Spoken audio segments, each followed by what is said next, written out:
Salam alaikum, Zul, bonsoir. Le célèbre physicien théoricien Albert Einstein avait dit que s'il avait une heure pour sauver le monde, il consacrerait 55 minutes pour définir le problème et seulement 5 minutes pour trouver la solution. C'est dire que le plus important quand on est face à une problématique est de la poser convenablement, de la définir clairement, de l'aborder sous tous les angles qui se présentent. Il faut donc d'abord poser clairement le problème. Par exemple, si votre voiture est en panne, essayez d'abord d'en trouver l'origine, avant de démonter le moteur, avant d'appeler le remorqueur, avant de faire venir le mécanicien. Ce n'est peut-être qu'une panne d'essence. Il faut aussi tout faire pour simplifier l'approche et surtout ne pas se laisser encombrer l'esprit par de fausses considérations et toujours étudier chaque supposition avant de la valider en tant que telle. Valider toutes les suppositions et écarter toutes celles qui parasitent les données. Vous allez découvrir que vous allez rencontrer des suppositions qui ne sont pas objectives, mais qu'elles vous ont été imposées par les circonstances, par le discours ambiant, par un contexte culturel, politique, sociétal, qui toutes viendront compliquer le problème. Prenez par exemple la situation actuelle en Algérie. Vous allez découvrir que le problème a été posé de façon à ce que plus personne ne parvienne à déchiffrer les données seulement du problème, puisqu'il a été truffé de fausses suppositions, d'hypothèses sciemment erronées, dans le but de tromper et de fourvoyer, donc de mal évaluer. Et vous allez découvrir qu'en réalité, le problème est composé d'une infinité de problèmes parcellaires, secondaires, qui le rendent quasiment insoluble en l'état, en un seul bloc. Il faut donc le fragmenter. Posons-nous donc les bonnes questions. Quels sont les problèmes qui sont dans le problème? Et voyons comment nous pouvons les régler les unes après les autres, avec quelle priorité. En l'occurrence, de quoi est-il question en Algérie? Tout le peuple est sorti dans la rue pour dire non au cinquième mandat. Puis, dans la foulée, les Algériens ont compris que le cinquième mandat n'était qu'un point de détail qui cachait la vraie problématique, celle d'un régime totalement perverti, corrompu, qui a saccagé le pays, compromis son avenir et qui avait été confisqué par une mafiocratie. Et c'est pour cela que lorsque le peuple obtint l'annulation du cinquième mandat, il n'en resta pas moins dans la rue parce qu'il avait compris que c'était tout le régime qui devait partir. Et le slogan « Tetnahaou ga » devint le principal slogan des manifestants dans tout le pays, aux 4 coins du pays. Le problème réel était donc posé, c'était celui-là.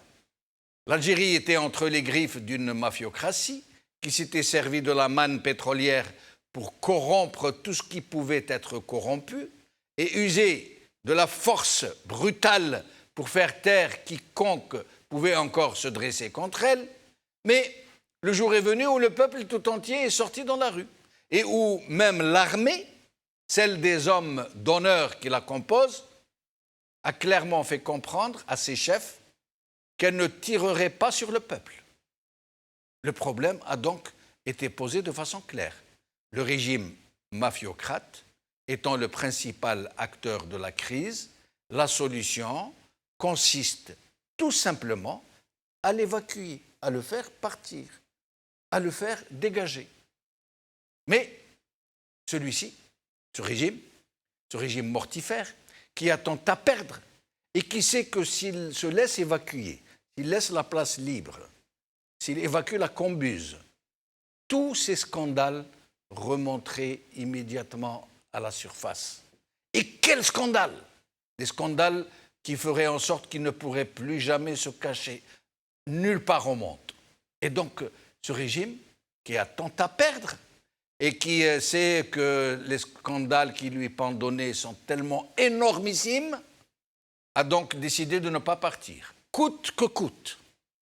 Et il a entrepris de tout mettre en œuvre pour compliquer le problème, pour le rendre non seulement insoluble, mais indéchiffrable, incompréhensible. Et il est connu, comme l'a dit Einstein, qu'un problème qui n'est pas défini ne peut pas être réglé. Le régime a donc compliqué à dessein la problématique, dans le même temps qu'il a injecté dans l'entendement ambiant le doute et des suppositions de toutes sortes, jusqu'à faire du même régime mafiocrate le rempart de l'Algérie contre des puissances étrangères qui chercheraient à le déstabiliser, voire à le détruire, jusqu'à accuser quiconque exige le départ du même régime d'être à la solde de la main étrangère, jusqu'à faire traiter de traîtres et d'agents à la solde de l'étranger ceux qui désignent l'état-major de l'armée comme le seul vrai pouvoir et donc le seul vrai responsable de la crise. Et comme si cela n'était pas suffisant pour compliquer le problème, le régime a entrepris de faire des propositions unilatérales pour les contredire lui-même tout aussitôt. Et cerise sur le gâteau, le régime n'a pas failli à ses habitudes de récupération de toutes sortes, puisque ses relais ont été déjà instrumentés pour agir dans son sens, c'est-à-dire celui de la tromperie et de la confusion et de la complication. Et le FLN, pour apporter de l'eau au moulin de ce que je suis en train de dire, vient de déclarer qu'il s'apprêtait à présenter un candidat à la prochaine présidentielle, mais un candidat qui soit novembriste, à un moment où toute la jeunesse est dans la rue. C'est tout cela et bien d'autres confusions savamment entretenues qui compliquent le problème et qui le rendent quasiment insoluble si nous ne revenons pas au b.a.-ba du simple bon sens. Ne pas laisser le régime nous fourvoyer dans des complications qui n'ont d'autre objectif que de nous tromper, nous diviser, semer le doute en notre sein. Posons donc le problème comme il doit l'être. Le mal de l'Algérie résidant dans le régime qui a volé le pouvoir, le régime donc doit partir. Et la solution a déjà été trouvée par le peuple dans son infinie sagesse, une solution toute simple à un problème tout simple et qui consiste en deux mots. Le peuple a la solution. C'est le titre de notre émission d'aujourd'hui et pour en parler, j'ai le plaisir de recevoir ici sur le plateau Zoher Rouis, secrétaire national de Jil Jadid. Zoher, merci, bonsoir. Merci. Brahim Younsi, ancien cadre du MDA. C'est Brahim, merci beaucoup. C'est moi qui vous remercie. Merci. Bonsoir. Bonsoir. Alors, au téléphone, nous aurons Amira Bouraoui, médecin militante des droits de l'homme, et Tiziri Mames, Tiziri, elle me dira tout à l'heure comment je dois prononcer le prénom, qui est très original. Tiziri, vous êtes avec nous? Oui. Bonjour, merci d'avoir accepté notre invitation. Bonjour, merci de votre invitation, M. Benchenoub, merci. Alors, dites-nous comment on doit prononcer votre prénom. C'est censé être Tiziri, mais la plupart le prononcent Tiziri. Tiziri, très, très joli en tout cas. Je suis content de vous avoir avec nous. Amira Bouraoui, merci d'avoir accepté notre invitation. Et qu'est-ce que ça veut dire, Tiziri? Bonsoir, M. Benchenoub. Merci, Amira. Voilà, Tiziri veut dire clair de lune, en fait. Ah, donc, vous répondez à la question que lune. vient de poser Brahim Younsi. Très bien. Voilà, j'y réponds. Et je salue mon ami dire Tiziri. l'aube. Effectivement, c'est l'aube. Ouais. Ah, d'accord. Je pense que c'est clair de lune. Oui, c'est Clair de possible, lune. oui, D'accord. oui. Eh bien, comme quoi, Mais j'allais dire l'aube, oui. notre patrimoine est très riche. Hein, Oui. Eh bien, écoutez, Brahim Younsi, vous y comprenez quelque chose à ce qui se passe? Est-ce que c'est voulu? Est-ce que c'est de la confusion? Est-ce qu'ils sont en détresse, ils ne savent plus quoi faire, ils vont dans tous les sens? À votre avis? Ce que je peux dire, Oui. c'est que Gaïd Salah dément Einstein. Ah, d'accord. Parce que les problèmes ne sont pas bien posés. Oui. Parce qu'ils ne veulent pas bien les poser. Ah, voilà, ils ne veulent pas bien les poser. Eh oui. Pour qu'ils ne soient jamais réglés. Tout à fait. D'accord. Et il dément aussi Maurice Blondel, le philosophe catholique, qui dit « Il n'y a problème plus insoluble que ceux qui n'existent pas ». Exact. Alors, Gaïd Salah est en train de nous dire qu'il n'y a pas de problème, puisqu'il y a l'élection présidentielle. Oui. Bon, on n'a pas pu, on ne pourra pas la faire le 4 juillet. On la fera plus tard. On va la reporter. Mais il n'y a pas longtemps, il disait elles auront lieu le 4 juillet. Ben oui. Il n'est pas question de ne pas les tenir. Mais maintenant, s'il dit on doit les reporter, effectivement, là, le problème se complique puisque la Constitution ne prévoit rien. Strictement rien. Ni comment prolonger. D'abord, M. Ben Salah n'a plus de raison d'être, puisqu'il ne peut plus faire des élections, alors que sa principale mission est de convoquer le corps électoral et de mener à bien les élections. Or, puisqu'elles n'ont pas lieu d'être, pourquoi il est là? D'abord. Ensuite, si tant est qu'il faut quelqu'un à la tête de l'État, la Constitution ne le prévoit pas. Si tant est qu'il faut nommer un nouveau gouvernement, la Constitution ne le prévoit pas. Et par qui? Si tant est qu'il faut installer une haute instance de surveillance des élections, qui va l'installer? La Constitution ne le prévoit pas. Et autres procédures du genre. Comment faire dans ce cas? Nous ne sommes plus dans la Constitution. Mais eux, ils disent... Oui. Mais Gaïd Salah, justement, il est en train de dire il n'y a de solution que dans la Constitution. Ils n'en démordent pas. Oui, non. On ne peut pas être dans la Constitution parce que certains bricoleurs sont en train de nous bricoler l'article 103. Pour dire qu'on peut reporter l'élection présidentielle de 60 jours. Mais ça, ce n'est pas possible. D'abord, on ne reporte les élections qu'au deuxième tour. Nous n'y sommes pas. Oui. Donc, les 60 jours n'existent pas pour cette phase-là. Donc, l'article 103 est impropre. Il est impossible, il est inapplicable. Mais en plus du fait que ça ne s'applique qu'au deuxième tour, il y a deux cas seulement. Un, le décès. Deux, l'empêchement grave, légalement constaté. Nous ne sommes pas dans ces deux cas constitutionnellement. Donc leur solution serait qu'ils puissent trucider Ben Salah, par exemple. Si jamais il disparaît. Oui, mais ce n'est pas Ben Salah, ça concerne les candidats. Les candidats, d'accord. Ça ne concerne que les candidats. D'accord. Au deuxième tour. Non, mais en cas de disparition de Ben Salah, que prévoit la Constitution? Elle ne prévoit strictement rien du tout. Rien du tout. Rien du tout, parce que cette Constitution, comme d'autres d'ailleurs, n'a pas prévu les situations exceptionnelles. Oui. Ou les situations d'urgence. Oui. C'est incroyable.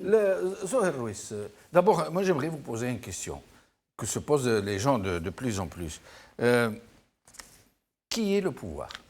Réellement? Certains moments du temps de Bouteflika, on essayait de nous faire croire que c'était Bouteflika, que l'armée le disait tout le temps. Guetza a passé son temps à dire l'armée se confine à ses prérogatives constitutionnelles. Donc les gens pouvaient dire non, c'est pas l'armée, c'est pas vrai. Là, en l'occurrence, qui est le pouvoir? Bon, de tout temps, le pouvoir a été une multitude de cercles qui réussissaient, malgré toutes les animosités qu'ils avaient entre eux, à garder une forme de solidarité entre eux qui permettait de perpétuer un régime pendant plusieurs décennies. Aujourd'hui, le pouvoir de fait est incarné par le chef d'état-major. Il s'est mis au devant de la scène. Bien évidemment, il n'est pas tout seul. Il est entouré de tout l'état-major. Mais il se met lui-même au devant de la scène et donc il incarne aujourd'hui un pouvoir de fait. Donc est-ce qu'on peut dire qu'aujourd'hui, le chef d'état-major et l'état-major autour de lui sont le seul pouvoir en Algérie? Ou est-ce qu'il y a d'autres forces satellites autour de lui? Je ne peux pas affirmer, n'étant pas de l'intérieur, donc je ne peux rien affirmer. Ce qu'on peut se dire, c'est que là, à date, il est effectivement le pouvoir de fait.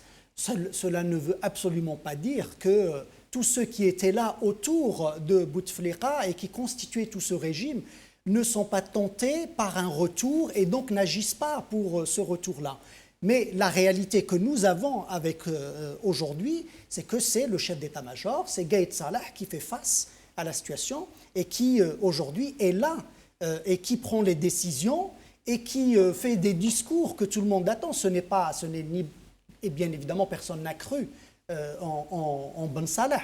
Tout le monde a bien compris que ce n'est pas Ben Salah qui allait conduire, ne serait-ce que l'intérim constitutionnel que Gaïd Salah lui a confié finalement. Hein, puisqu'on n'oublie pas, Gaïd Salah a démis Abdelaziz Bouteflika. Hein, il faut que les choses soient dites telles qu'elles sont.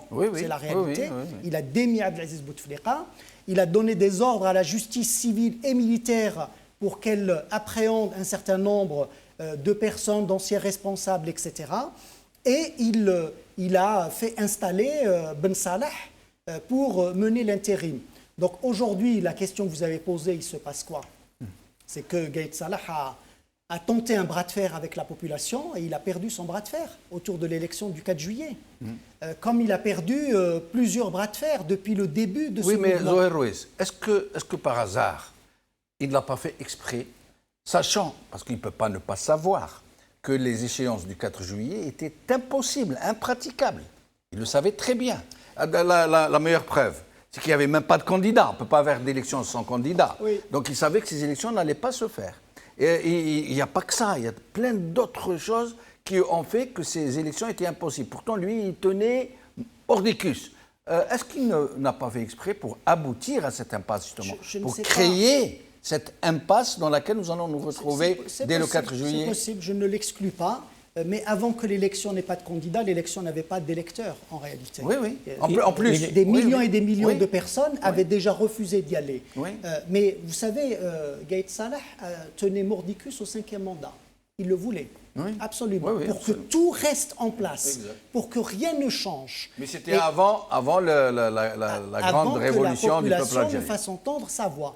Et après le départ forcé de Abdelaziz Bouteflika, il tenait aussi Mordicus à une transition, à une intérim contrôlée par eux, par le régime et donc par lui, pour mettre en place un nouveau président. Donc je peux vous dire que si un certain nombre d'acteurs politiques avaient marché dans ce piège-là, il aurait fait cette élection-là. Donc il est en train de faire du rétropédalage à chaque fois que la population a déjoué en masse les plans qui sont mis en place. Et ces plans-là ne sont pas faits en avance. Vous savez, c'est de vendredi en vendredi, ils reculent. Et je voudrais juste appuyer un point qui me paraît essentiel.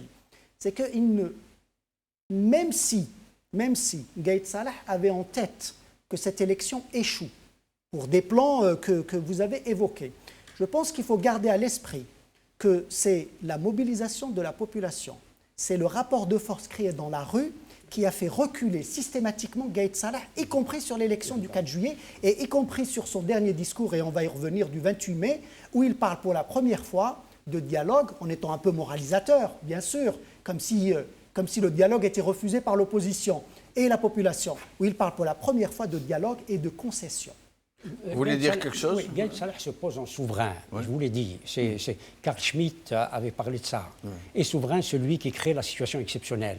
Et nous sommes dans ces situations. Il se pose en souverain. C'est lui qui est le souverain. C'est lui qui donne les cartes. Parce qu'il a, pas seulement, mais c'est lui qui décide. C'est lui qui décide. Si vous voulez donner les cartes, mais c'est lui qui décide. Nous sommes dans le décisionnisme, mais c'est lui qui décide. On n'entend pas la voix de Ben Salah. Et c'est lui le vrai pouvoir? C'est Gaïd Salah. Oui. Ben évidemment, mais je crois qu'il l'a toujours été. Sinon, lui seulement ou d'autres gens autour de lui? Non, il y a certainement l'état-major. Je crois que lui n'est que le porte-parole. Il l'incarne, comme le disait... Et cet état-major serait homogène? Vous n'avez pas l'impression que ces allers-retours, ces contradictions manifestent quelque chose comme des tiraillements au sein de la commune? C'est peut-être pas des tiraillements, c'est des corrections, c'est de tirs. Bon, peut-être que ceux qui lui écrivent les discours vont dans un sens, et puis certains membres de l'état-major corrigent le lendemain ou le surlendemain. Mais il y a, à mon sens, il y a une homogénéité de l'état-major parce qu'ils sont d'accord sur le sens qu'il faut donner, sur la stratégie qu'il faut mener, c'est-à-dire tous sont pour une élection présidentielle bien que reportée. Amira Bouraoui, je suis tenté de vous poser la même question que pour Zoher. Qui est le vrai pouvoir dans ce pays? Bonne question. Qui est le vrai pouvoir et qui doit décider? En fait, le vrai pouvoir, il se trouve du côté de la société civile, mais on n'en a pas encore complètement conscience. C'est vrai que Gaïd Salah nous abreuve de lettres et de messages toutes les semaines à reculer jusqu'à se retrouver dos au mur. Mais le vrai pouvoir se trouve chez la société civile qui est en train de travailler déjà depuis plusieurs semaines et qui présente des feuilles de route. Personnellement, je ne suis pas pour aller à des élections présidentielles sans passer par une période de transition et me concernant par une constituante. Sinon, on va comme ce qu'on est en train de faire depuis un demi-siècle, et on a vu que les résultats ne sont pas probants du tout et nous ont menés jusqu'à l'impasse politique que l'on vit aujourd'hui. Quelles sont les revendications populaires et les aspirations de ce mouvement populaire? C'est une rupture. Itna Hawga veut dire nous voulons rompre avec le régime dictatorial. Dans toutes les révolutions du monde qui ont réussi, le premier processus pour passer d'un régime dictatorial vers un régime donc démocratique, c'est de passer par une période de transition. C'est inévitable. C'est quoi la démocratie? C'est celle qui met le citoyen au cœur des choses. Le citoyen, il est où? Il se trouve au niveau de la société civile et donc des syndicats autonomes, des droits de l'homme, des magistrats, de ces gens-là qui sont en train de se réunir. Oui, mais comme Gaïd Salah, le chef d'état-major, le vrai pouvoir de la vie de tout le monde, dit non, il n'y aura pas de transition, il n'y aura que des élections présidentielles. Et ce n'est qu'après que viendraient les éventuels changements. Il a déjà dit qu'il y aura un 5e mandat et il nous a beaucoup bassiné avec la stabilité, etc. Il n'y a pas eu de 5e mandat. Et ensuite, il a essayé de vendre les prolongations. Il n'y a pas eu de prolongation. Il a essayé de faire en sorte qu'il y ait des élections le 4 juillet. Elles n'auront pas lieu.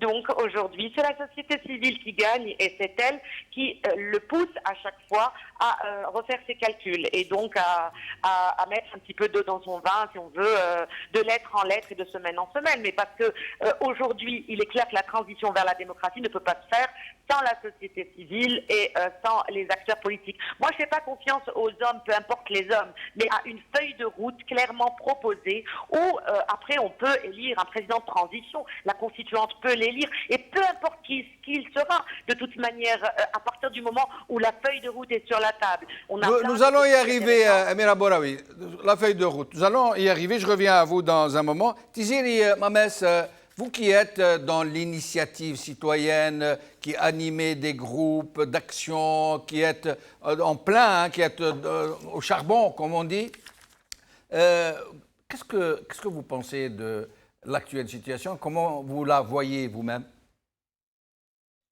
Écoutez, je voudrais d'abord rebondir sur ce qui a été dit par rapport au pouvoir réel et par rapport aux dernières sorties justement de Gaïd Salah.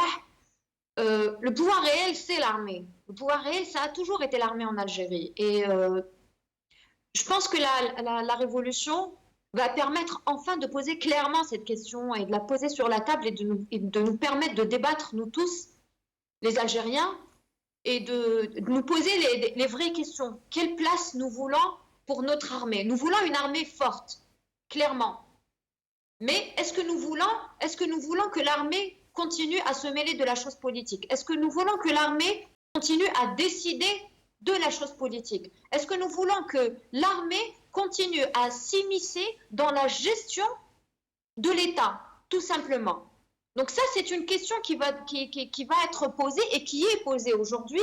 Tout le monde parle du rôle de l'armée dans la situation actuelle et du rôle que veut jouer l'armée ou que peut jouer l'armée dans la transition. Maintenant, l'état-major ne veut pas de transition. Ils voulaient un 5e mandat, ils étaient partants pour le 5e mandat et ils étaient à fond pour le 5e mandat. Il faut juste se rappeler les premiers discours, les premiers discours, on se rappelle tous de ces discours-là. Ce n'est qu'au moment où ils se sont rendus compte que le rapport de force populaire était désormais très fort et que le peuple désormais était uni, qu'ils sont revenus là-dessus. Et c'est pareil pour les élections, et ça va être pareil pour la période de transition, parce que la période de transition, si on l'impose, ce sera par un rapport de force. L'armée ne veut pas de transition. Alors, à votre avis, si j'ai bien compris, le chef d'état-major s'essaye à des choses et à d'autres, et à chaque fois qu'il y a résistance, il revient sur ses pas et il prend à son compte le fait d'avoir changé d'avis. Une fois, j'accompagne la transition, et puis non, je suis contre la transition. Je ne dirais pas comme ça, monsieur. Je ne dirais pas comme ça. Oui. Moi, je dirais qu'à un moment donné, ils se rendent compte de la force qu'ils ont en face d'eux. En fait, ça s'impose à eux. Ils ne font pas marche arrière parce qu'ils ont envie de faire marche arrière. C'est contraint et forcé qu'ils changent d'avis à chaque fois. Mais c'est la situation qui l'impose à eux. Oui, mais il y a une contradiction. On l'a vu cette semaine pour le troisième vendredi de suite. Pour le troisième vendredi de suite, le peuple dans la rue disait c'est-à-dire que le peuple refuse. Il n'y a pas d'électeurs pour le 4 juillet. Oui, donc, mais Tiziri Mames, prenons l'exemple de la transition. Au début, il avait dit, Gaïd Salah, oui, pour la transition, et même que nous allons l'accompagner. L'armée va accompagner la transition. Et puis, malgré la résistance populaire, il a changé d'avis. Il a dit non, il n'y aura pas de transition. Nous irons vers les élections. Oui, oui.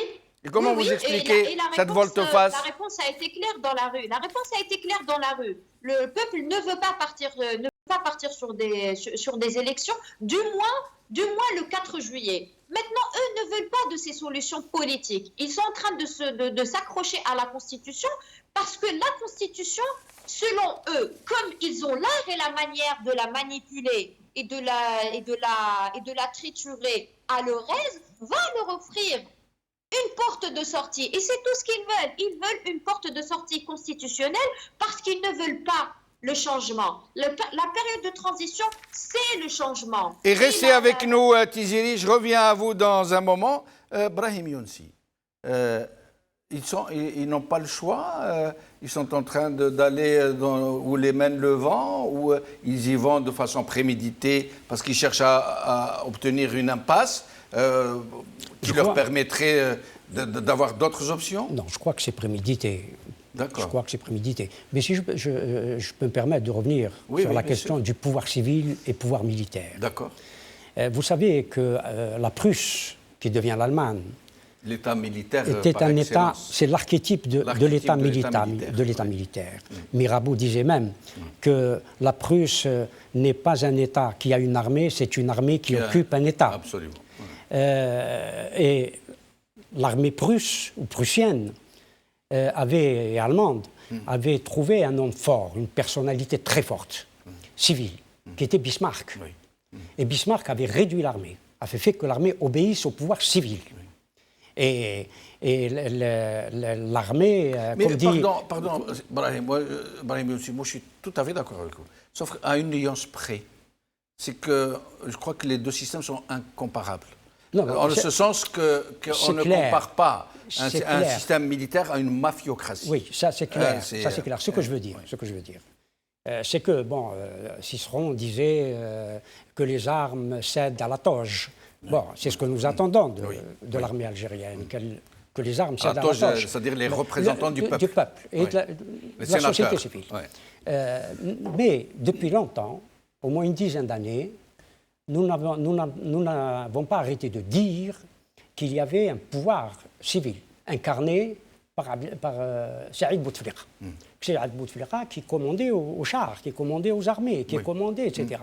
Ça veut dire qu'à un moment donné, on nous a fait croire, ou on a cru, ou c'était la réalité, que Saïd Bouteflika était le patron, était celui qui commandait à tout, y compris à l'armée. Par quelle grâce, j'ai toujours posé cette question-là. Oui. Parce que la force n'était pas... Peut-être un échange de bons procédés. La force n'était pas... Toi, tu as l'argent, moi, j'ai le pouvoir. Toi, tu as les commissions d'armement. Moi, j'ai autre chose. Ce que je veux dire par là, c'est qu'à un moment donné, on a fait cette confusion-là de dire que c'est le pouvoir civil incarné à un moment donné par un conseiller, un petit conseiller, et qui commandait aux armées. Et qui enlevait des généraux, qui les remettait, qui l'avait tampon, etc. Y compris... Qui prêtait les décisions à un frère totalement invalide. Absolument. Et c'est d'autant plus vrai que Gaïd Salah, dans les dernières minutes de l'arrestation de Saïd Bouteflika et de Toufiq et de Tartag, avait le tampon pour limoger le chef d'état-major. Oui. Et c'est la raison pour laquelle il aurait réagi où il a réagi. C'est-à-dire que voilà, nous sommes encore dans ce conflit entre le pouvoir civil et le pouvoir militaire. Mais ce qui est vrai, je l'ai toujours dit d'ailleurs chez vous, c'est vrai, pour être arrivé à ce que disait Mme Bouraoui. Oui. À savoir que le pouvoir, et je l'ai toujours dit, est dans le peuple, pas dans la société civile.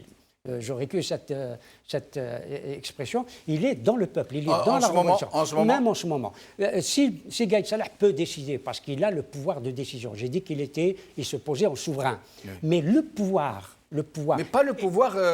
réel, le pouvoir de décision. Ça veut dire que c'est comme un peu une balance qui penche d'un côté et de l'autre. Je viens de dire, et je vais me répéter, je viens de dire que le Gaïd Salah a le pouvoir de décision. Nous sommes dans le décisionnisme. Oui, nous sommes dans le décisionnisme. Il décide. Et c'est clair, il décide. Mais le pouvoir est dans le peuple. C'est le peuple qui a le pouvoir. Il a le pouvoir parce qu'il a récupérer pratiquement tous les espaces. Et est-ce que la contre-révolution qui est en action aujourd'hui, qui est en branle à un point, est-ce qu'elle ne pourrait pas justement faire en sorte que le peuple qui est dans la rue perde ce pouvoir qu'il vient de gagner, de reprendre? Pour citer encore quelqu'un, Tibor Mandé, nous sommes dans un cheminement qui est extrêmement étroit, il est vrai, qui nous conduit, ou qui est dans une situation de peur et d'espoir. Mais moi, je suis dans la situation de l'espoir, pas de la peur. Parce que je sais que la population, le peuple algérien est déterminé, parce qu'il s'est autodéterminé, oui. Il est déterminé à aller jusqu'au bout de sa révolution. Et ce n'est pas ceux qui, hier, étaient pour une transition, qui aujourd'hui rejoignent Gaïd Salah pour dire oui, nous pourrons aller à une élection présidentielle, mais pas le 4 juillet. La contre-révolution est là, et elle avait commencé il y a déjà longtemps, mais elle a échoué. Elle a commencé dès la première semaine de la révolution. Pourtant, au moment où le peuple reste un bloc, reste justement déterminé à aller vers cette transition, nous assistons comme à un glissement vers certains groupes, certains cercles d'intellectuels, d'observateurs, d'analystes qui sont en train de se rendre aux raisons de Gaïd Salah qui disent oui, après tout... C'est ce que je suis en train de dire. Oui. C'est pour ça que la société civile, elle est susceptible d'être manipulée, de changer de camp. Oui, hélas. Et on a entendu certaines voix qui étaient écoutées, il faut dire les choses. Il y a des voix d'opposants, d'anciens opposants qui sont aujourd'hui dans la perspective de l'élection présidentielle, alors que le peuple demande une transition, et cette transition aura lieu. Parce que le peuple l'a voulu, elle aura lieu. Zohair, finalement, cette impasse, est-ce qu'elle est voulue? Moi, j'aimerais qu'on nous explique. Est-ce que Gaïd Salah est brouillon? Il va dans tous les sens parce qu'il est en désarroi, parce qu'il est en panique, parce qu'il y a des tiraillements dans son noyau qui lui font prendre des décisions et leur contraire? Ou est-ce que c'est voulu, c'est délibéré?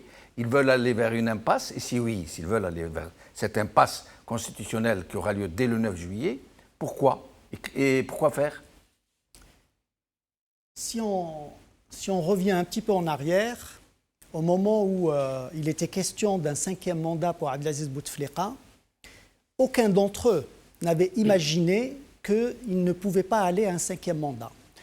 Tout était posé, tout le décor, les moyens, vous vous rappelez de ce meeting, la salle, la coupole. La coupole, ouais. On était ensemble ici, ouais. On l'avait vu.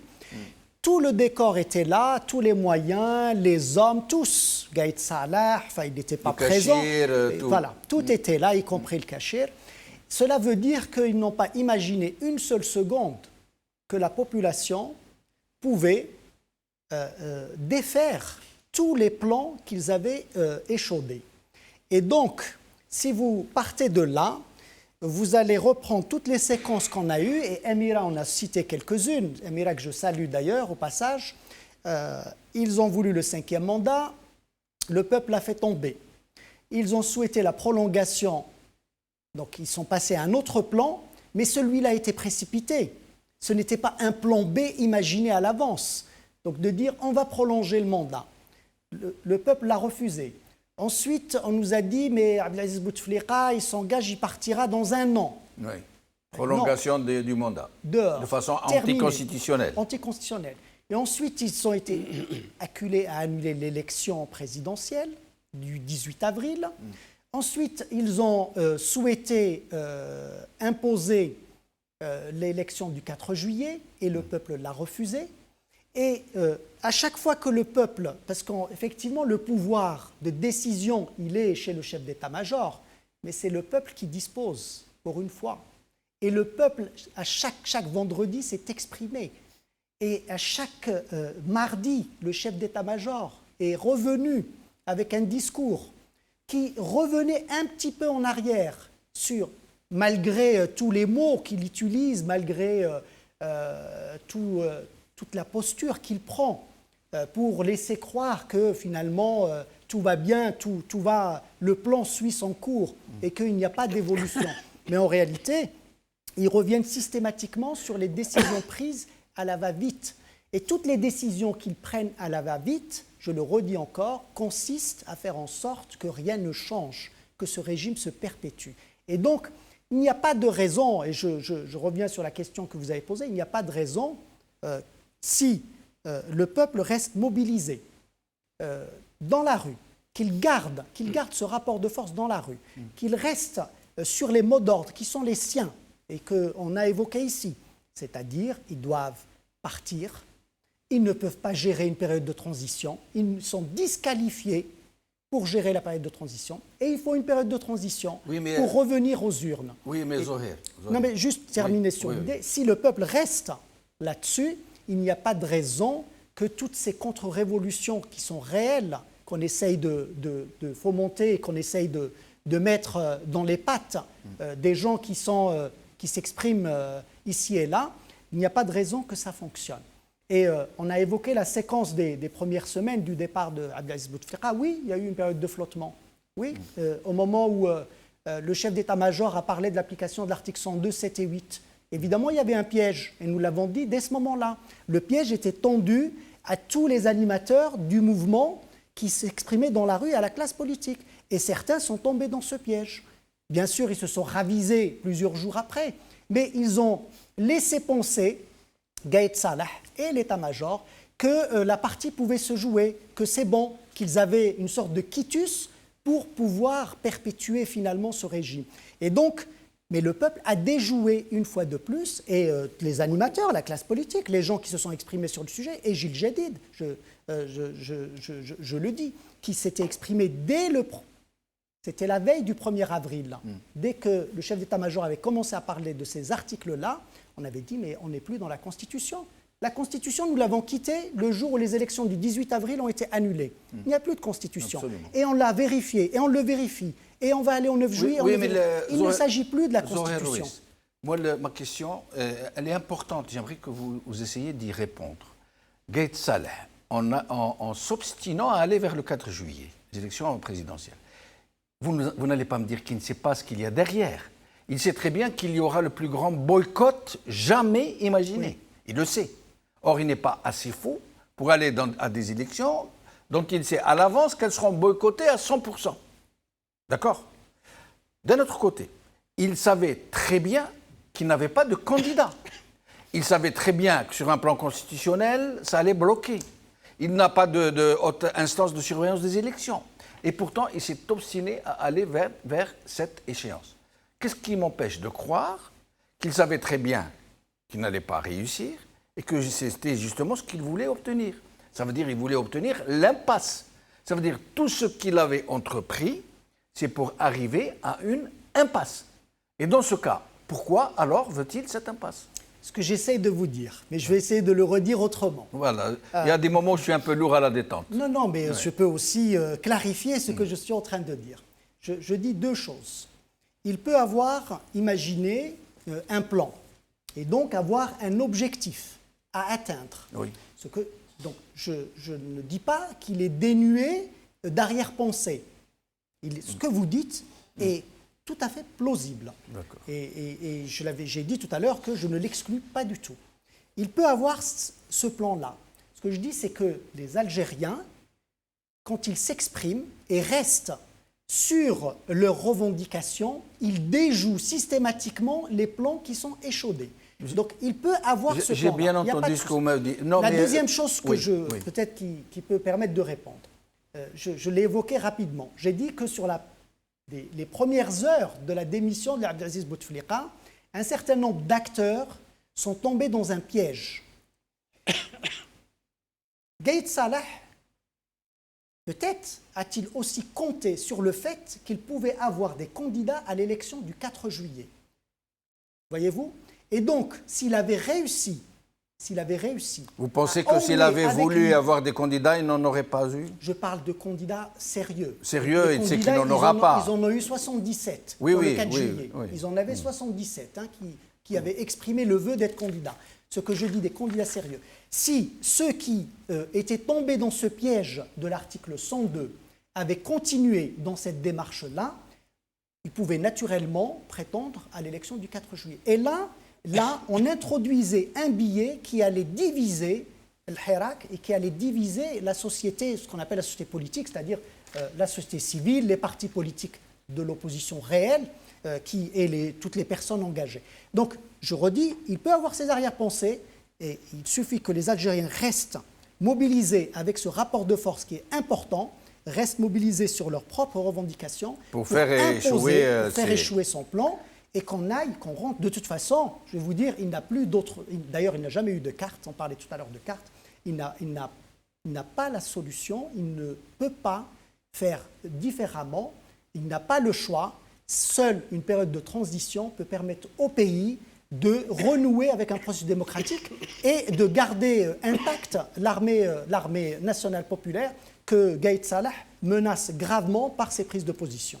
Amir Abouraoui, avant de revenir à votre proposition de feuille de route, j'aimerais vous poser la même question que Zohair Ruiz. J'espère me parvenir à me faire comprendre. Est-ce que par hasard, je vais m'exprimer différemment, est-ce que par hasard Gaïd Salah n'a-t-il pas cherché, à travers cette obstination à aller vers le 4 juillet, à obtenir une impasse? Je ne parle pas du peuple qui pourrait déjouer, hein. Je me mets à la place de Gaïd Salah.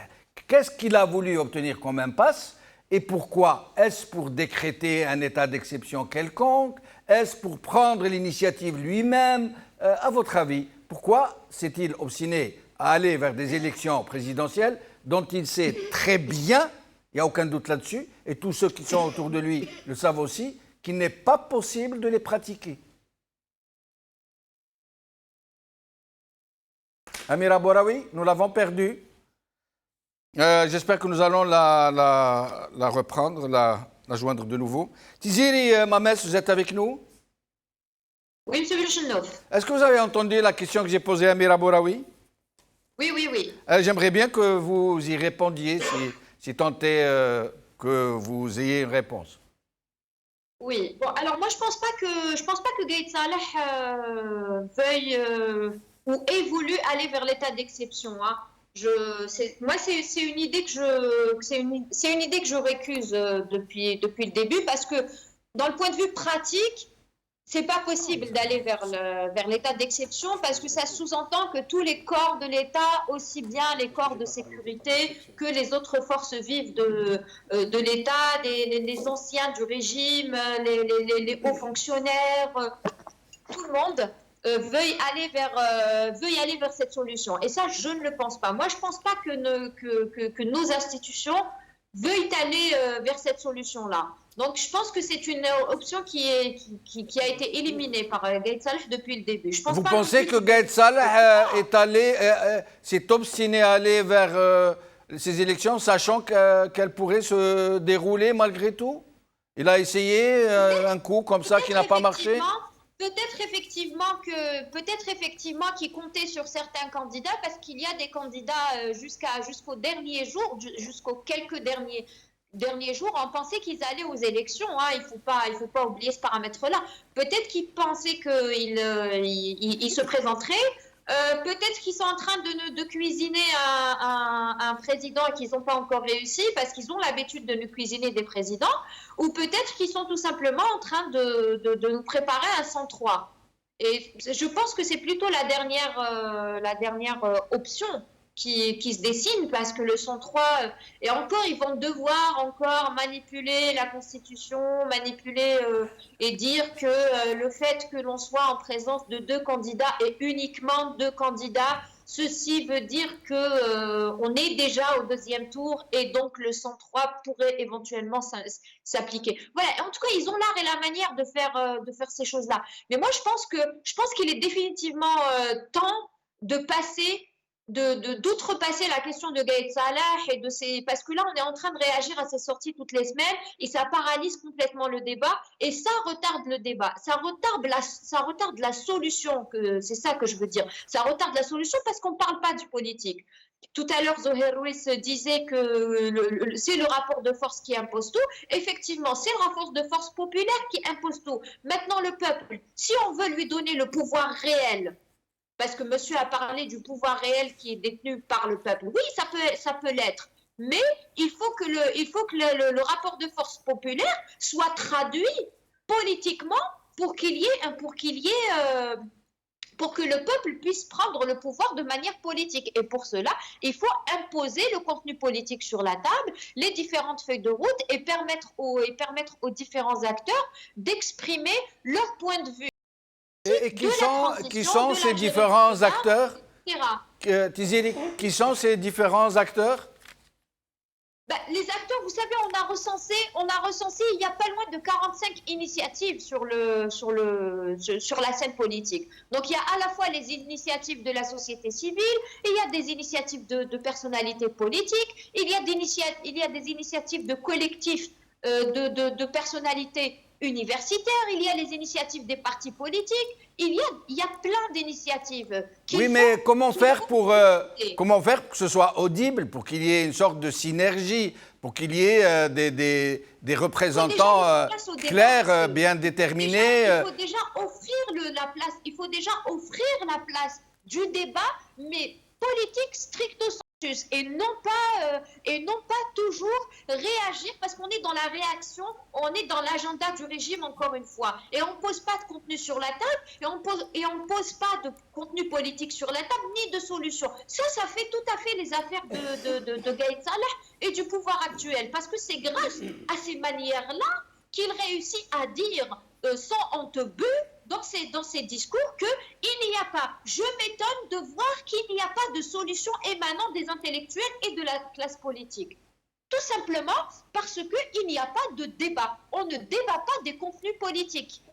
On ne débat pas de la transition et des mécanismes de la transition. Oui, mais la société civile, les manifestants d'une façon générale, le peuple qui est dans la rue, est-ce qu'il attend qu'on lui offre un strapontin pour pouvoir s'exprimer? Pourquoi n'impose-t-il pas lui-même sa volonté d'imposer ses vues?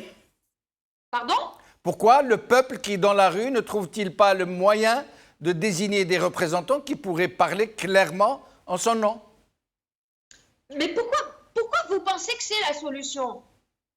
C'est-à-dire qu'on va encore éluder la question du contenu au profit des personnalités et rester à polémiquer sur des personnalités sans avoir débattu le contenu politique. Non, mais le débat dont vous parlez, il faut qu'il soit... Le débat dont vous parlez, il faut qu'il soit porté par des gens. Ce n'est pas une question de personnalité. Il faut que les voix qui s'expriment cristallisent la volonté de ceux qui sont dans la rue. Or, pour le moment, nous avons des millions d'Algériens qui sont dans la rue et personne pour parler en leur nom. Mais le peuple ne veut pas qu'on parle en leur nom. Et je ne veux même pas qu'il y ait des personnes qui parlent au nom du Hirak ou au nom de la révolution. On n'y est pas, monsieur. On n'y est pas.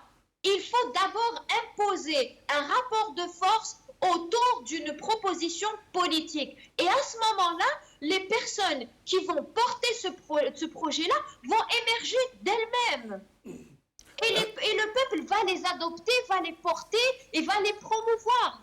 Restez avec nous, Tiziri Mamet, si j'entends bien ce que vous dites. En tant que média, oui. Ni à vous en tant que média de promouvoir des personnalités politiques. D'accord. Restez avec nous. Amira Bouraoui, que nous avons réussi à joindre de nouveau. Amira Bouraoui, d'abord, avant de revenir sur cette histoire de feuille de route, est-ce que, selon vous, M.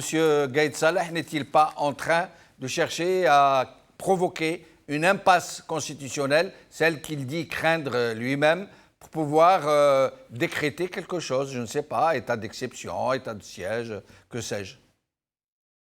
L'avenir nous le dira, les prochaines semaines nous le diront. Moi, je pense qu'il voulait vraiment qu'on aille à des élections pour le 4 juillet, je pense qu'il pensait que ça allait être possible, et donc de garder quelque part la main, parce qu'il aurait pesé quand même, et l'institution militaire en général, sur la décision de qui sera président. N'oubliez pas, M. Benchenouf, que c'est bientôt, c'est le mois de juillet, ça va être les décisions chez l'institution militaire aussi, de différentes nominations, et qu'elles sont censées être signées par le président de la République, et non pas par Gaïd Salah. Donc tout ça ne pourra pas avoir lieu sans président de la République. Donc je pense qu'il pensait que ça allait être possible en restant avec la constitution actuelle, et partir à des élections avec la constitution actuelle est un suicide. C'est une constitution qui a été cousue par Abdelaziz Bouteflika comme un costume, où il avait toutes les prérogatives, et que rien n'était laissé ni à la société civile, ni à une assemblée, ni rien du tout. C'est pour ça d'ailleurs qu'il a pu perdurer aussi longtemps, parce qu'il n'y avait pas de mécanisme de feedback négatif qui pourrait arrêter la mascarade qu'on a pu vivre pendant 20 ans. Mais j'estime qu'aujourd'hui, les déclarations de Gaïd Salah une fois par semaine parasitent le paysage politique plus qu'autre chose. Donc aujourd'hui, au lieu de parler effectivement de feuilles de route et de politique et de ce que fait la société civile, on ne fait que parler de Gaïd Salah, de ses états d'âme et de ses lettres qui se contredisent à chaque fois, alors qu'il y a quelque chose qui est en train, un bourgeon de propositions de sortie de crise qui se fait au niveau de la société civile, qui se réunit d'ailleurs samedi 1er juin, me le disait tout à l'heure M. Lies Merabet et M. Mézienne. Donc c'est les syndicats autonomes, c'est les gens des droits de l'homme, et d'ailleurs je conseille les différents partis politiques qui ont été contre un 5e mandat, voire contre un 4e et contre un 3e, de rejoindre ce mouvement de la société civile, de le porter, et qu'on se mette enfin à parler politique et non pas de la littérature de Gaïd Salah tous les mardis. Restez avec nous, Mira Bouraoui. Nous allons regarder quelques images, puis nous allons revenir au débat. Monsieur Bedoui, le Premier ministre, s'est rendu à la Mecque pour assister au sommet arabe exceptionnel, et en même temps au 14e sommet islamique. Et devinez par qui il a été reçu, s'il vous plaît. Zoher Rouis, par qui il a été reçu, d'après vous? Normalement par son homologue, le protocole. Brahim Younsi. En principe. Par qui il a été reçu? Par le maire de la ville? Par l'adjoint maire. Ah, j'étais pas loin. L'adjoint au maire. J'étais pas loin. Mais bon, ils ont hésité un peu. J'allais dire le maire, mais j'aurais pas osé dire l'adjoint. L'adjoint au maire, même pas le maire. Ils lui ont envoyé l'adjoint au maire. Ils ont un peu hésité, le plantant, c'était trop. Donc, ils ont compris que les Algériens, déjà, n'accordent aucune importance à Bedoui sur le plan des responsabilités. Évidemment, ils lui accorderont toute l'importance qui lui siéra au moment où il faudra qu'il vienne s'exprimer devant la justice sur ses actes. Comptes, oui. On est clair là-dessus. Mais c'est très révélateur de ce qu'il représente et de la considération, finalement, alors qu'il est censé représenter le peuple algérien, l'État algérien, en tout cas l'intérim, Ben Salah probablement. Donc c'est très révélateur. Il est urgent qu'ils évacuent, qu'ils partent, pour que les Algériens se réapproprient leurs institutions, et que on ne soit pas traité de cette manière dans les différents pays à l'étranger. Mais je suis de nature optimiste aussi, moi aussi, et je sais que les peuples étrangers ont la plus grande considération pour le peuple algérien. Ils l'avaient déjà, mais ils l'ont encore davantage, et que ce n'est pas ces relations d'État à État que le régime a nouées avec un certain nombre d'États rétrogrades du reste. Rétrogrades, et qui cherchent à battre la révolution algérienne. Et qui cherchent à contrecarrer. On nous apprend que l'Arabie saoudite s'apprête à négocier avec le régime algérien pour un investissement, tenez-vous bien, de 200 milliards de dollars pour contrer la révolution algérienne et la tuer dans l'œuf. Si je peux permettre, je vais répondre à Madame Tiziri. Oui. Moi, je n'ai pas parlé d'état d'exception. Oui. C'est moi qui en ai parlé. Ah, d'accord. Oui, mais moi, je n'ai pas parlé d'état d'exception, j'ai parlé d'une situation exceptionnelle dans laquelle nous y sommes. Le problème, on va continuer de parler, hélas, de Gaïd Salah. J'aurais aimé ne pas parler de lui du tout. Absolument, on aurait tous voulu ne pas pouvoir en parler, mais ne pas en parler. Oui. Gaïd Salah est dans la négation. Il est dans la négation. Dans le déni. Il est dans le déni. Il est dans la négation de la reconstitution de l'unité nationale. Il est dans cette négation-là. Parce qu'il veut absolument, par ses coups répétés, que l'on appelle les coups du père François, par traîtrise, et il le fait à chaque fois, il le réitère, il nous donne des coups de ce genre, par traîtrise, par derrière, et pour casser l'unité nationale. Parce que l'unité nationale s'est reconstituée, et avec toutes les manœuvres qui ont été mises en œuvre, ont échoué. Mais, Brahim aussi, je me permets de vous interrompre. Gaïd Salah, c'est normal, il est dans son rôle. Il n'a pas parce que pour lui, l'unité nationale, ça représente un péril. Pour lui et les siens, ça représente un danger mortel. C'est-à-dire, si les Algériens sont unis, l'état-major ne pourra plus détenir le pouvoir sur l'Algérie. Évidemment. L'état-major devra rendre le pouvoir aux Algériens. Évidemment. Et donc, c'est de bonne guerre, à la limite. Évidemment. C'est la raison pour laquelle je le dis.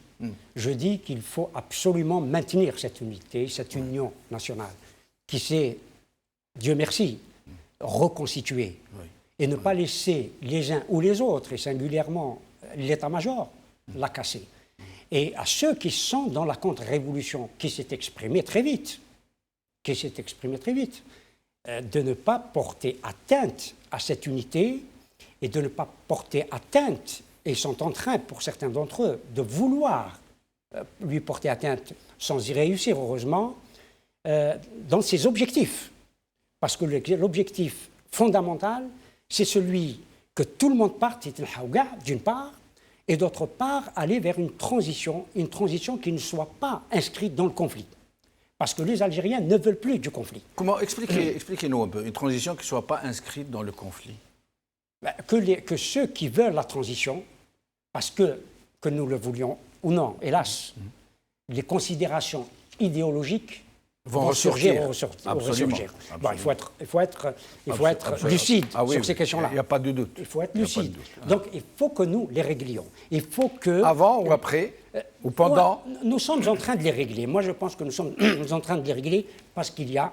Pour le moment, nous les évitons soigneusement puisqu'ils sont très polémiques, qui risquent de nous diviser. Même si elles se posent, ces questions-là se posent dans la révolution. Elles se posent, on le voit, on l'entend. Bon, et les autres veulent y accentuer le trait sur les questions idéologiques. Mais le peuple est aujourd'hui dans l'intégration de tout le monde. Absolument. On intègre tout le monde. Sans exclusive. Et ceux qui s'expriment parlent effectivement de l'intégration sans exclusive d'aucune partie, quelle qu'elle soit. Voilà ce qui gêne le pouvoir en place. Je reviens à vous. Amira Bouraoui, je voulais vous poser une question. Vous avez entendu Amira Bouraoui? On l'a encore perdu, quel dommage vraiment. Je reviens à vous pour une question en particulier. Vous aussi, Zohar Louis. Tiziri Mames? Oui. Alors, qu'est-ce que vous pensez? C'est la question que je voulais poser à Amira Bouraoui. Je la lui poserai quand elle sera avec nous. Qu'est-ce que vous pensez de cette proposition du FLN qui se dit prêt à proposer un candidat aux prochaines présidentielles, mais un candidat qui soit novembriste? Est-ce qu'il parle de quelqu'un en particulier, d'après vous? Qu'est-ce que vous voulez que je vous dise? C'est du niveau du FLN, c'est les pratiques du FLN. Et le FLN aujourd'hui discrédité. Quelle que soit la sortie du FLN, pour vouloir continuer à exister politiquement, parce qu'ils veulent continuer à exister politiquement, ça sera refusé. Ça sera refusé. Nous avons vu les gens par milliers, par millions dans les wilayas dire FLN dégage. Le FLN dégage, c'est le slogan premier des étudiants. Donc, ça n'aura aucun écho. Mais pour parler directement, est-ce qu'il parle de Gaïd Salah? Est-ce que le FLN est en train de nous dire qu'il est prêt à présenter Gaïd Salah comme candidat du FLN? Non, je ne crois pas. Non, vous ne pensez pas? Je ne crois pas. Restez avec nous. J'ai posé la question à Amira Bouraoui. Amira Bouraoui, cette histoire du FLN qui se préparait à présenter un novembriste aux élections présidentielles. Monsieur Benchenouk, ça fait 5 ans que je m'exprime avec vous et que je vous dis que le FLN doit rendre le sigle dégagé. Ça fait 5 ans. Donc ces gens-là, pour moi, ils n'avaient déjà aucun crédit, ils n'en ont pas aujourd'hui, aucune légitimité. C'est des gens qui ont soutenu tous ces mandats, cette corruption. La majorité de leurs députés sont sales. Ils sont rentrés. Qui m'a le RND, c'est exactement la même chose. Ces gens-là, ils font partie de l'ancien régime. Il faut qu'ils comprennent qu'ils doivent s'en aller, ou changer de sigle, ou s'appeler autre chose, ou proposer autre chose. Ils n'ont jamais eu de programme de toute façon. Leur seule chose, c'est de vivre en parasite. D'ailleurs, ils sont les premiers à venir danser, à courir. Dès que Gaïd s'exprime, qu'est-ce qu'on a? Le FLN approuve, le RND approuve, Beni Younes approuve, toute l'alliance qui est complètement discréditée et qui fait partie de l'ancien régime et qui doit s'en aller. Construire l'Algérie aujourd'hui de demain avec un État démocratique, avec un État moderne qui va vers l'égalité, la justice, les droits, avec le suffrage universel. Cette fois-ci, il va falloir construire les vraies fondations d'une vraie république. Elle ne peut pas se construire avec ces gens-là qui sont complètement rejetés par l'opinion, par le peuple, par la rue. Aujourd'hui, il va falloir autour de cette société civile qui est en train de travailler, la mettre en relief. Il faut que les personnalités politiques intègres les rejoignent pour porter ça en avant et qu'on puisse vraiment avoir une feuille de route et une vision. Pourquoi? Parce que l'absence de vision et cette contre-révolution et le fait que Gaïd ne veulent pas de vision, justement, sur ça va se greffer des courants populistes avec ces passions négatives et on va retourner 30 ans en arrière. Il va vraiment falloir construire une feuille de route d'un État, d'un vrai État démocratique qui implique les citoyens, la société civile et les personnalités intègres pour pouvoir aller vers cette deuxième république, voire la première parce qu'elle n'a jamais existé. Alors, nous allons faire un tour de micro sur l'inhumation qui doit avoir lieu de Kamaldine Fkhar à Alger, puis nous revenons au sujet. Amira Bouraoui, vous vous rendez compte qu'il faille maintenant avoir l'autorisation d'inhumer quelqu'un que le régime a lui-même assassiné. Il a fallu vraiment batailler pour obtenir, nous dit-on, du régime qu'il autorise l'inhumation de Kamaldine Fkhar à Alger, au carré Ibadit d'El Alia. C'est pas étonnant, ils n'ont pas envie de recevoir du monde samedi. Beaucoup de gens vont aller à l'enterrement. Ça a été un choc pour nous tous, pour les militants, pour le peuple algérien, cette mort injuste. Cet homme qu'on a essayé de tuer plusieurs fois déjà médiatiquement, vous savez, les médias du régime l'ont sali, l'ont attaqué, il était accusé de vouloir déstabiliser l'Algérie, etc. Alors que c'était juste quelqu'un qui militait pour les droits de l'homme. Et il est mort alors que M. Salah Debbouz, son avocat, ne cessait d'alerter qu'il était dans un état grave. On n'oublie pas qu'il a déjà passé 2 ans de prison en 2014. Il avait été emprisonné pour justement faire passer un 4e mandat, des risques de déstabilisation d'une violence qu'ils ont eux-mêmes créée, etc. C'est vrai que ça restera une douleur et finalement la mort de Mohamed Tamal n'a pas tout à fait servi de leçon puisqu'on vit aujourd'hui... Mais vous Amira Bouraoui, vous qui êtes médecin vous-même, comme Kamaldine Fkhar, vous pensez que Kamaldine Fkhar, le médecin, aurait mal évalué les conséquences d'une grève de la faim? Est-ce que, comme le prétend la rumeur, on a attendu qu'il tombe dans le coma et ne pas le transfuser? Lui-même, savait-il qu'il pouvait entrer dans un coma comme ça, de façon brutale et soudaine? Je pense qu'en étant médecin, il devait être quelque part conscient du danger qu'il prenait, mais on n'oublie pas qu'il a déjà passé plusieurs années en prison. Donc, revoir qu'il est emprisonné une nouvelle fois juste pour une interview qu'il a donnée à notre ami Mohamed Allalou, où il lui disait les choses ont changé. Il disait la veille de son emprisonnement, les choses ont changé. Avant, il tuait le militant politique. Aujourd'hui, ils le mettent en prison.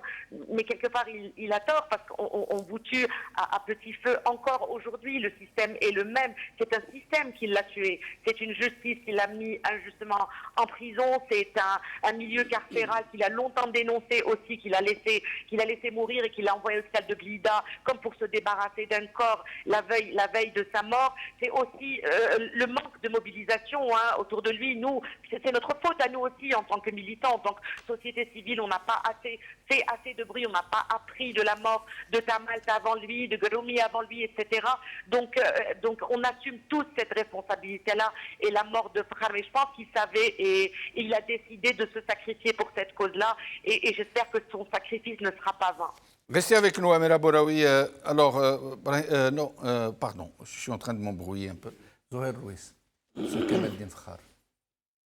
C'est dramatique, une disparition dramatique. C'est une situation insoutenable.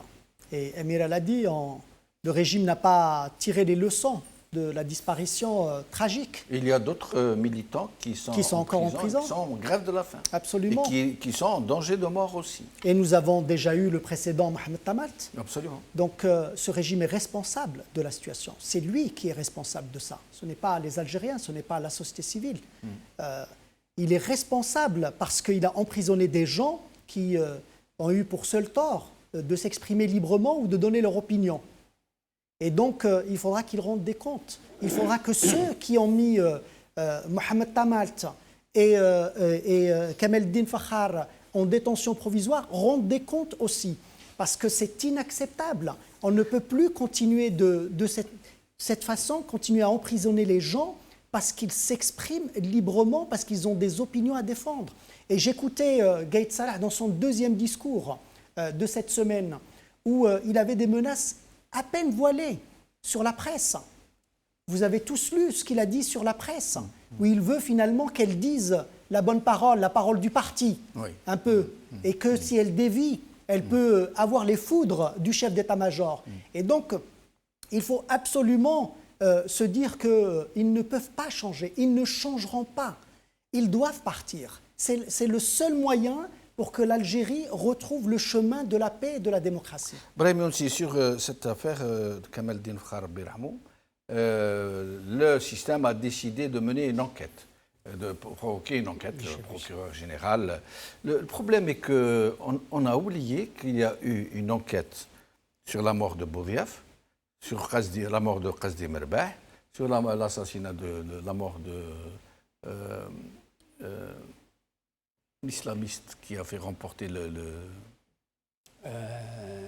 Oui. Moi, c'est le Ramadan qui me fait perdre.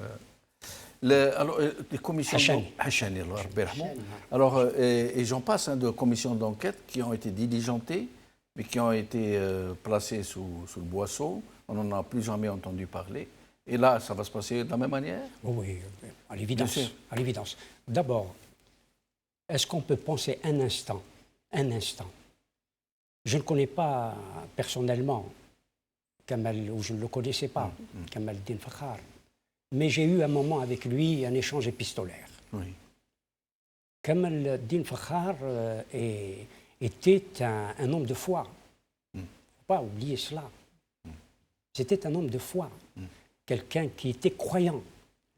Et donc qui ne peut pas se suicider. Absolument, c'est ce que je veux dire. Ce n'est pas un suicide. Il n'est pas allé au suicide. Et c'est un médecin. En plus. C'est-à-dire, il connaît les risques. D'une part. Et d'autre part, c'est un homme de foi qui sait ce que c'est que le suicide et que le musulman ne se suicide pas. Donc, il n'est pas allé au suicide. Et il faut qualifier les choses comme elles doivent l'être. C'est un crime d'État.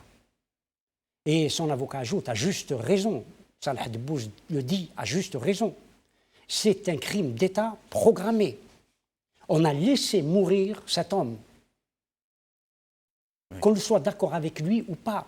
En tout cas, on l'a laissé entrer au coma. On l'a laissé mourir. Et pendant le coma, on ne sait pas ce qui a été prodigué comme soin. Oui. Très probablement, il n'a pas été transfusé, nous dit-on. Et il va être enterré sans que l'on fasse une autopsie. Oui. Pour savoir, comme vous dites, peut-être avait-il introduit des choses. Je n'accuse pas. Oui, je n'accuse pas. Sûr.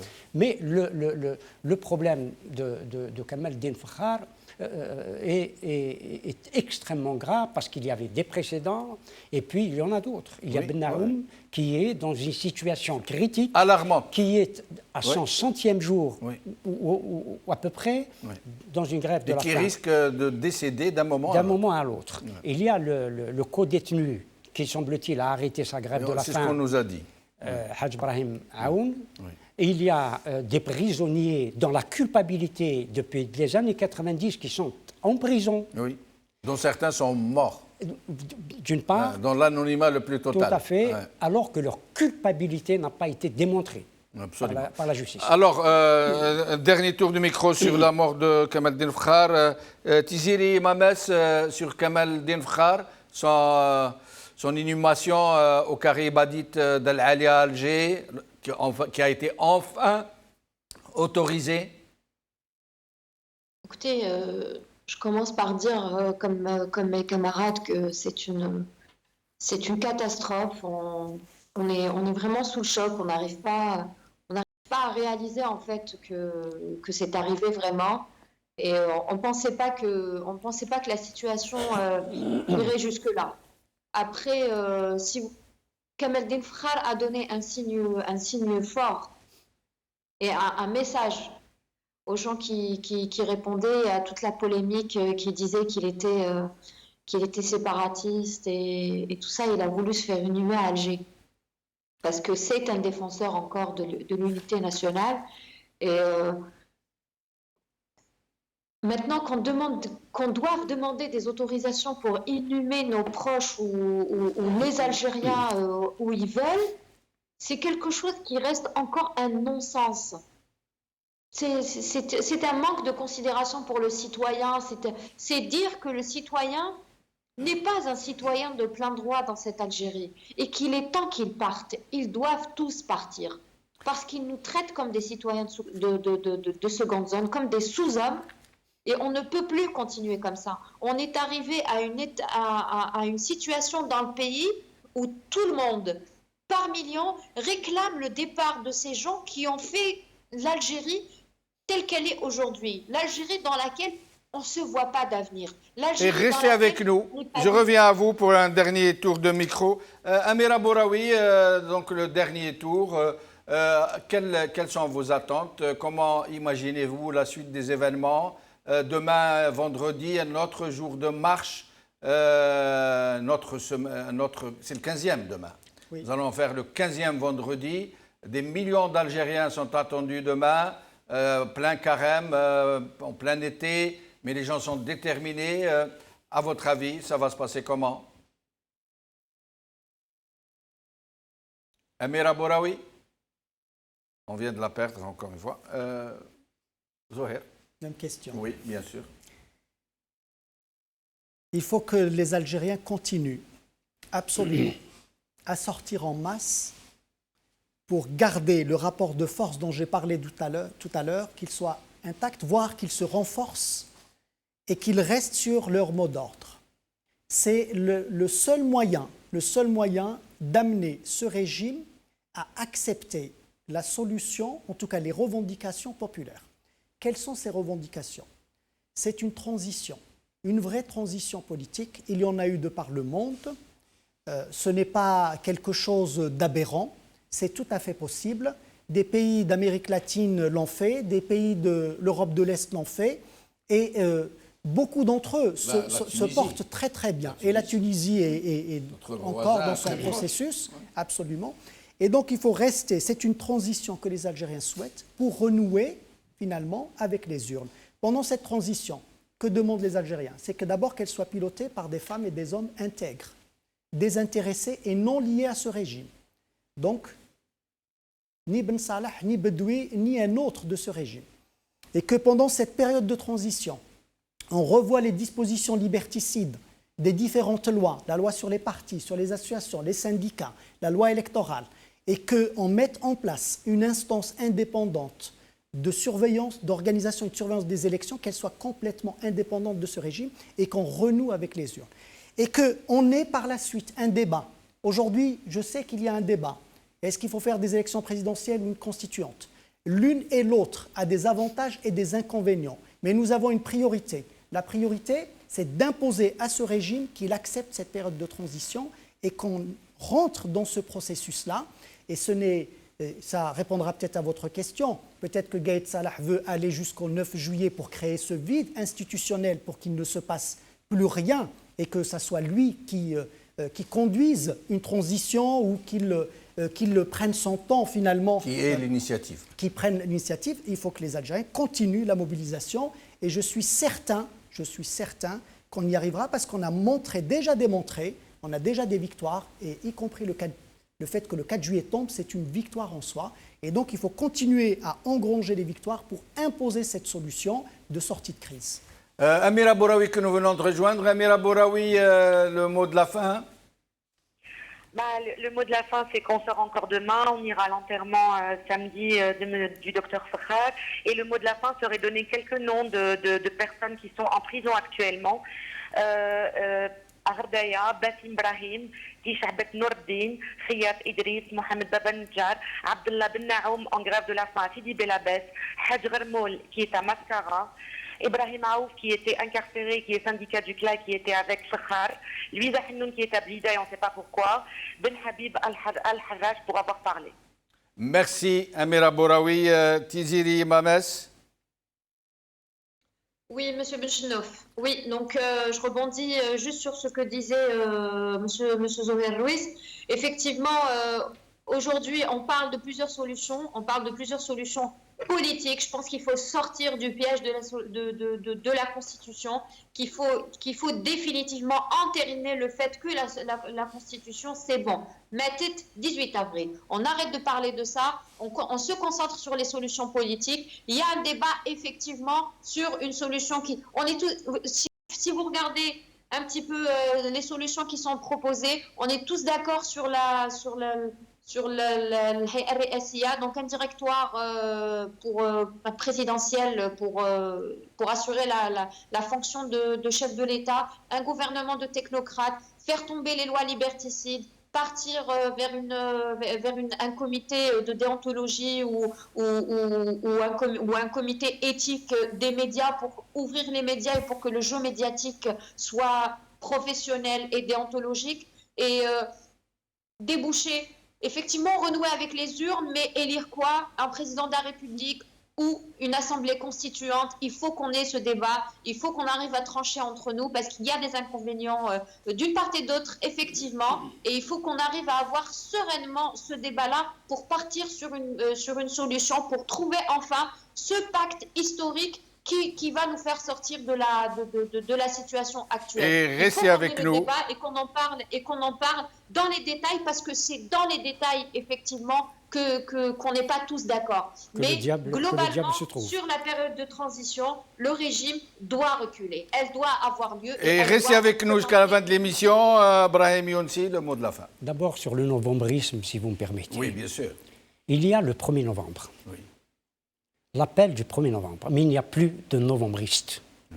À partir du moment où nos novembristes ont accepté que la torture se fasse en Algérie. Depuis 1962. Oui. Ça, c'est clair. Oui. Je l'ai reproché suffisamment à l'ancien président de la République avec lequel j'ai travaillé longtemps. La torture a tué les novembristes. Ça, aucun novembriste n'a dénoncé la torture. Aucun. Surtout lorsqu'elle s'est exercée. Je dis surtout, c'est peut-être un mot mal venu. Oui. Quand elle s'est exercée sur des enfants. C'est extrêmement grave. Donc il n'y a plus de novembristes, ni Gaïd Salah, ni les autres. Oui. Personne n'a dénoncé la torture. Et puis les novembristes se sont sacrifiés pour sauver le pays et permettre aux Algériens de vivre dans la dignité, tout à fait, dans la justice, dans la liberté, dans la dignité. Et les novembristes, les vrais novembristes, ne mettent pas la main dans la poche du peuple. La torture, c'est un gros dossier dont il faudra s'occuper un jour. Mais pour passer à la solution, puisque nous voulons aller à la Deuxième République, oui. Et là, nous sommes dans l'histoire de France. à chaque République française, il y a une constitution. Parce qu'il y a une nouvelle constitution, qu'il y a une nouvelle République. Alors si les Algériens veulent aller vers la Deuxième République, il faut qu'il y ait une nouvelle constitution. Et donc on ne peut pas avoir une nouvelle constitution si nous n'allons pas à la constituante. On peut nommer un comité d'experts, mais il faut passer par le peuple. Mais Tiziri Mamès, c'est ce qu'elle vous disait. Elle disait qu'il faut que nous en débattions, de savoir par quoi nous devons commencer. Bien sûr qu'il faut débattre, mais la logique elle-même, si on veut aller vers une deuxième république, il faut une nouvelle constitution.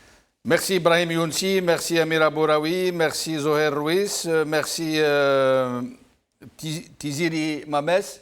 J'aimerais dire une chose moi aussi. Pour moi, on ne devrait pas parler de Deuxième République. Vous connaissez mon avis sur la question. Oui. On ne peut avoir une Deuxième République qu'après une Première République. Or, nous n'avons jamais eu de Première République. Comme vous dites. Si ce n'est le GPRA qui n'a pas eu le temps de faire quoi que ce soit. Oui, mais il n'y avait pas la République. Comme vous dites, Vox Populi, Vox Dei. Oui. Donc, laissons le peuple décider. Le peuple a dit Deuxième République, je dis Deuxième République. Laissons-le décider. Merci à vous, chers amis.